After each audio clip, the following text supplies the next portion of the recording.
자, 이번엔 야당 상황 좀 짚어보죠. 오늘 야당을 주제로 다룬 기사들의 전체적인 내용을 좀 보면은요, 뭔가 분위기가 심상치 않다, 뭐 기싸움이다, 분열이다, 뭐 이런 표현이 많이 있어요. 두 가지 기사가 준비되어 있는데요. 먼저 첫 번째 보겠습니다. 국민의힘 경선 버스 시동 걸기도 전에 다중 분열이다.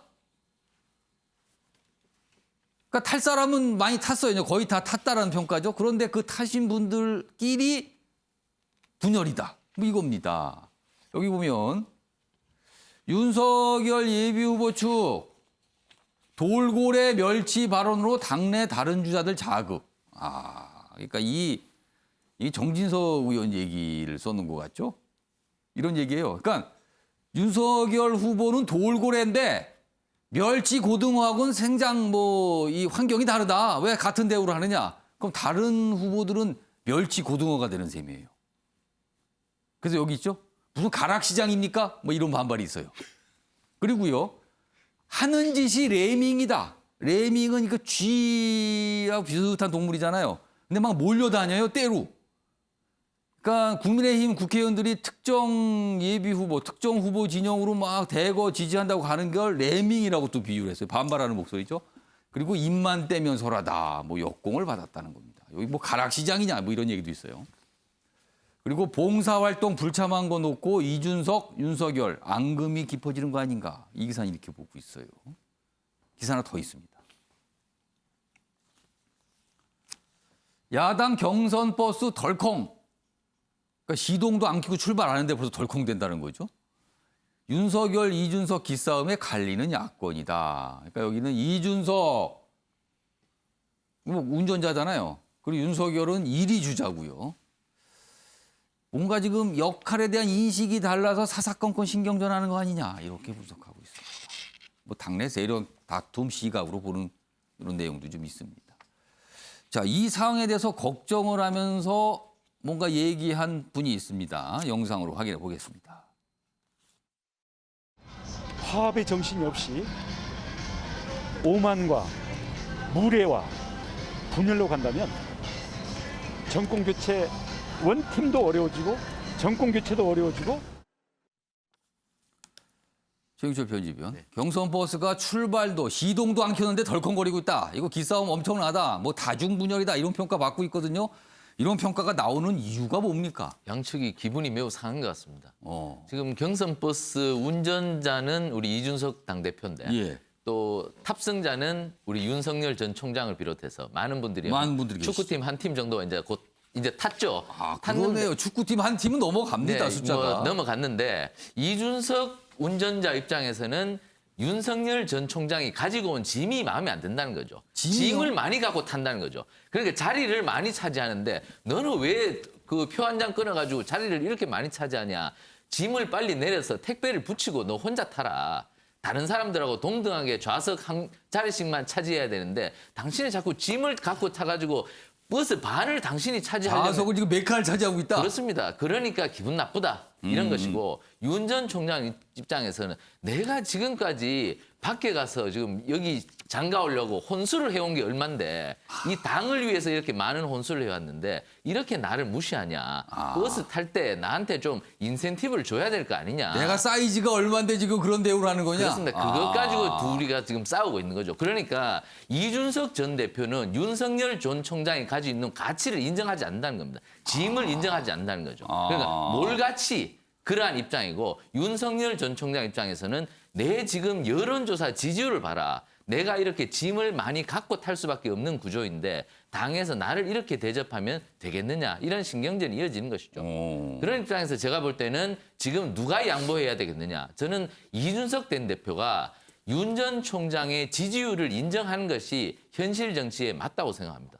지금 모든 사람들을 똑같이 대접해버린다면 정말 그것은 국민들에게 대한 가치를 제대로 부여하지 않는다는 것이죠. 그렇기 때문에 저는 후보의 장점을 살려주고 단점을 당에서 최대한 줄여주는 것이 당대표의 역할이지 모든 후보를 똑같이 한 선상에 놓고 출발시킨다는 것은 저는 맞지 않다. 그럼 돌고래 대우를 해야 된다고 보시는 그렇습니다. 거예요? 버스에 짐을 많이 갖고 타는 사람들은 그만큼 좌석을 많이 배정해주고 예. 짐이 없는 사람들은 혼자 타게 하고 이러한 좀 더 다른 차별화 전략이 필요하지. 똑같은 사람으로 대접해버린다면 결국 윤석열 전 총장이 지금 갖고 있는 지지율도 내려갈 수밖에 없다. 이 전 대표가 좀 현실 정치에 대한 인식을 좀 새로이 하고 그 부분에 대해서 당의 자산을 좀 더 확대한다는 측면에서 좀 여러 가지 후보들의 장점을 살려주려는 노력을 좀 했으면 하는 것이 저희 바람입니다. 윤기찬 변호사는 지금 이렇게 뭐 기싸움, 뭐 덜컹덜컹 이런 분위기인데 최영재 편집위원은 이준석 대표가 조금 양보하면서 뭔가 다르게 좀 대우해야 된다고 말씀하셨거든요. 윤기찬 변호사는 거기에 대해서 어떻게 보세요? 그러니까 당대표로서 공정한 경선 관리를 해야 될 필요성이 있어요. 예. 공정한 경선 관리가 뭔지는 이준석 대표가 지난 능력주의라는 말로 표현이 됐었거든요. 지금 말한 것처럼 높은 지지율을 갖고 있는 후보에 대해서는 지지율을 누를 필요는 없거든요. 예를 들면 국회의원들 내지 당협위원장들 보고 각 캠프에 들어가 일을 해도 좋다. 이렇게 이제 입당을 유도했잖아요. 예. 근데 들어와 가지고 여러 당협위원장 내지 국회의원들이 해당 캠프에 들어가는 것 자체를 또 못마땅해 하면 안 된다는 것이죠. 두 번째는 저렇게 공정한 대선 관리 차원에서 윤석열 총장으로 하여금 어떤 훈계를 할 수는 있죠. 이준석 대표가. 그러나 예. 그건 사적으로 해야 되겠죠. 공개적으로 페이스북이나 이런 걸로 통해서 하게 되면 예. 일단 후보들끼리의 싸움은 지지율을 서로 올릴 수 있는 어떤 요소가 되지만 예. 당대표와 후보 간의 싸움은 절대 지지율을 올릴 수 없습니다. 그것은 상대 후보로 하여금 지지율을 낮추게끔 하는 것이거든요. 예. 그러니까 저것을 자꾸 노출하게 되면 예. 윤 총장 캠프 측에서는 오해를 할 수도 있어요. 굳이 이렇게 노정시켜서 우리와의 갈등을 알릴 필요가 뭐 있겠느냐. 이거 전화해서 사적으로 알릴 수도 있는 거 아니에요. 그래도 안 되게 되면 그때는 이제 공개 경고할 수도 있는데 저는 개인적으로 사적인 훈수는 분명히 가능한데 예. 저렇게 그 공개해서 훈수하는 것은 특정 캠프를 대상으로 이것은 조심할 필요가 있다. 이렇게 생각합니다. 하여튼 이 모습이 이제 국민의힘에서 대선과 관련해서 나타나고 있고요. 다음 내용도 좀 하나 보겠습니다.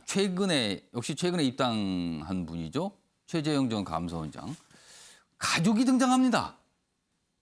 가족 리스크 윤석열과는 반대 아닌가. 가족 내세워 친근한 최재형 부각시키고 있다. 이런 제목입니다.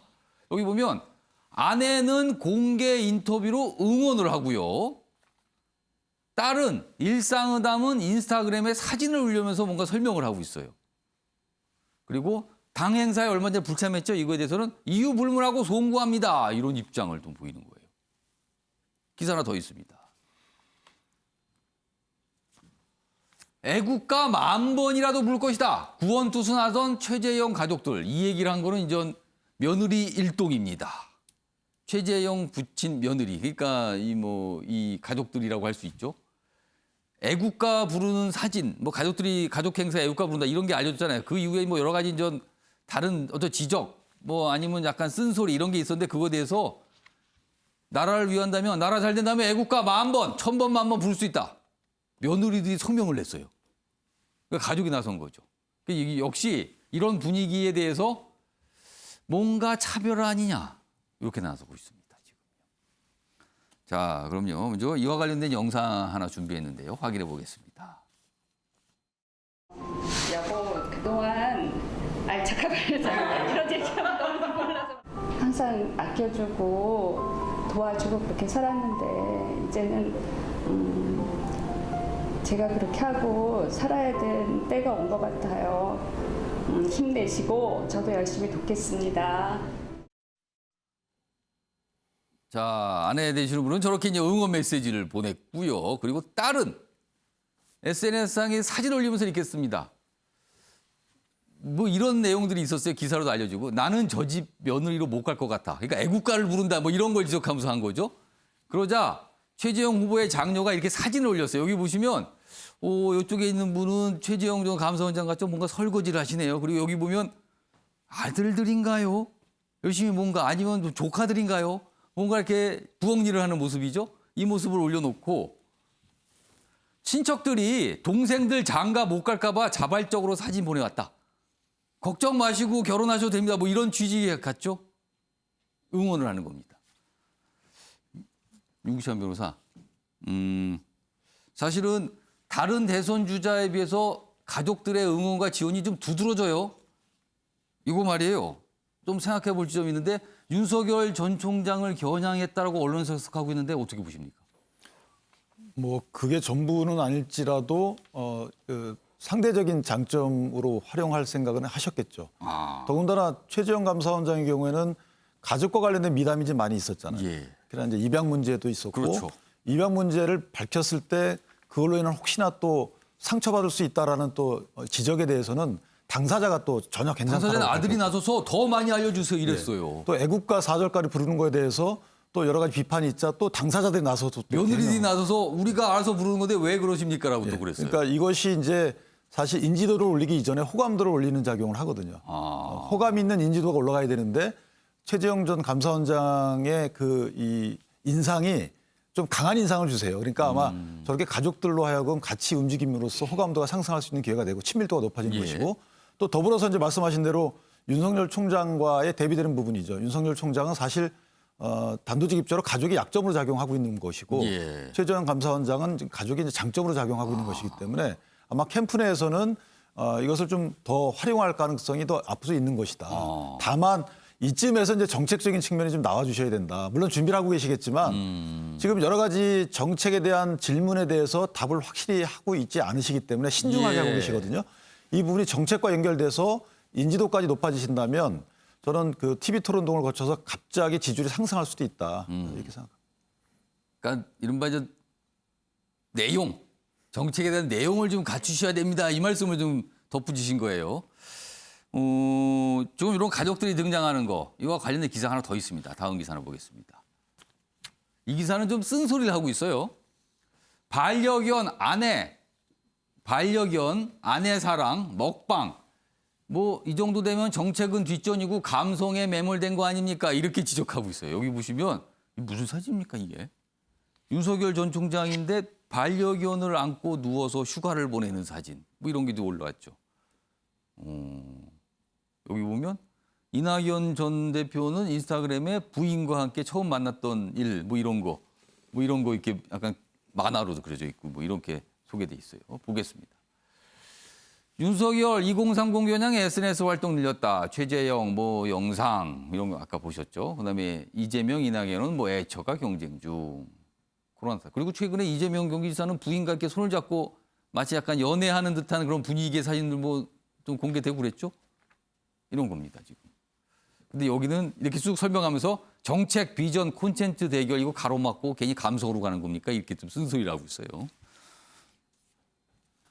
최영철 편집위원. 뭐 여러 가지 얘기 있는데 좀 좁혀서 대선 주자의 부인, 대선 때 그 부인들의 역할 그리고 영향력 어떻게 어느 정도라고 보세요? 저는 부인들이 이렇게 많이 등장하는 것이 한국 정치가 진일보한 것이다. 박근혜 대통령이 출마했을 때 박근혜의 장점 중 하나가 가족이 없다는 것이었습니다. 가족이 없다는 것은 당신은 부정부패가 없겠구나. 그러니 우리 정치판에서 가족이 나타나지 않아야 저 사람은 훌륭하고 부정부패가 없을 미래의 정치인으로 과거에는 각광받았습니다. 근데 가만히 생각하면 좀 이상하긴 하죠. 그렇습니다. 예. 하지만 이제는 우리 정치가 많이 깨끗해지면서 가족 많아도 부정부패하고는 관계없구나. 이 가족들이 많이 등장해서 후보들이 채우지 못한 소프트 파워 이러한 것들을 다정다감하면 인간적인 면을 내세울 수 있는 것들을 많이 과시할 수 있겠다. 그래서 뭐 이번 대선에서 가족들이 많이 등장할 것 같고요. 가족들의 힘을 가장 잘 발휘했던 케이스가 지난번 김정숙 여사였죠. 문재인 대통령이 호남에서 좀 약한 측면이 있었는데 호남에 가서 김정숙 여사가 일주일에 3일에서 4일씩 선거운동을 하면서 목욕탕에 가서 많은 그 시민들의 때도 밀어주고 이러한 정말 발로 뛰는 열심히 하는 부인의 노력들을 통해서 사실 문재인 대통령이 굉장히 좀 호응을 많이 받았었거든요. 그러니까 이제는 부인들이 한몫할 수 있는 선거운동 시대가 열렸다. 이번 선거운동에서 여러 가지 부인들이 열심히 뛰고 여러 표를 많이 획득할 수 있는 기회의 장이 열려 있을 것 같은데 사실 뭐 야권의 지금 1등 후보라고 하는 윤석열 후보는 어떤 식으로 이 부분을 극복할 수 있을지 이 부분도 숙제가 되겠습니다. 방금 봤던 모습인데요. 4명의 후보들이 이제 가족과 함께 나오는 그런 사진이 있는데 다시 한번 좀 보겠습니다. 여기 보시면 이재명 부인과 함께 이렇게 손잡고 있는 모습이 공개됐고요. 여기 윤석열 반려견과 함께 있는 모습. 아래로 갑니다. 최재형 역시 가족들. 그리고요 이낙연 그림으로 소개가 돼 있죠. 과거 뭐 연애 시절 이런 모습들. 신경민 전 의원님 이낙연 후보 캠프 계시니까요. 이낙연 후보는 부인 그리고 다른 가족들 본격적으로 이 선거 전에 등판 예정돼 있습니까? 아니면 지금 뭐 고민 중이십니까? 어떻게 보세요? 부인은 사실 이미 등판했습니다. 부인은 상당히 오랜 시간 전부터 이미 호남을 순회하고 있고요. 아예 거기에 숙식을 하면서 예. 순회 중이어서 지방 언론에는 지금 몇 차례 등장했습니다. 상대적으로 지금 약간 서울 쪽에서는 좀 잘 못 네, 보고 네. 있는 거군요. 그러면은. 그렇죠. 그리고 이제 아들이 하나 있는데 예. 그 아들과 며느리와 이제 손자가 있죠. 예. 그건 아직 등판은 안 했습니다. 그건 잘 모르겠고요. 그건 모르겠다, 언제 아직. 어떻게 해야 될지 아직 지금 전혀 계획이 없습니다. 사실 총선 때도 보면 가족들이 종종 이렇게 유세도 해주고 뭐 많이 나오거든요. 이번에 대선은 가족들 간의 경쟁도 있지 않을까. 뭐 이런 모습이 조금씩 나타나고 있습니다. 다음은 날씨 기사가 있는데 소개해드리겠습니다. 지금 태풍이 오늘 옆을 지나가고 있죠. 태풍 루핏 간접 타격이다. 동해안 최대 200mm 폭우가 올 수 있다. 지금쯤이면은 한참 지나가고 있겠네요. 그리고 오늘 오전이면 이제 동해로 완전히 빠져나간다고 하니까요. 여기 보시면 오늘까지 여기 지금 태풍 모습 보이죠? 위성 사진입니다. 지금 저런 모습으로 지나가고 있어요. 오전 9시 정도면은 부산 근방 쪽으로 오고요. 그리고 시간이 오전 쪽이면 동해로 완전히 빠질 것으로 예보되고 있습니다. 이 기사 좀 더 보겠습니다. 오늘까지 돌풍 등 피해 우려. 그러니까 긴장을 주시면 안 됩니다. 특히 동해안 지역은요. 부산 지역 축대 붕괴, 침수, 주택 침수 뭐 이런 모습도 있었습니다. 반면에요. 이쪽 서쪽 지방은요. 무더위가 여전하다. 동쪽 지방은 비, 태풍 이거고요. 서쪽은 오늘도 덥습니다. 어제부터 조금 선선해지긴 했지만 낮에는요. 여전히 무덥습니다. 뭐 날씨가 이렇게 좀 예보돼 있습니다. 여기 보시면 태풍 경로 좀 소개해 드릴게요. 어젯밤이 여기 있었고요. 오늘 새벽 그리고 9시니까 이 정도 왔겠네요. 그러니까 우리는 간접적 영향을 받는 거죠. 비는 많이 온답니다. 그리고 오늘 밤이면 완전히 빠져나가게 되는 거죠. 일본 쪽은 좀 영향이 있습니다. 이런 모습입니다.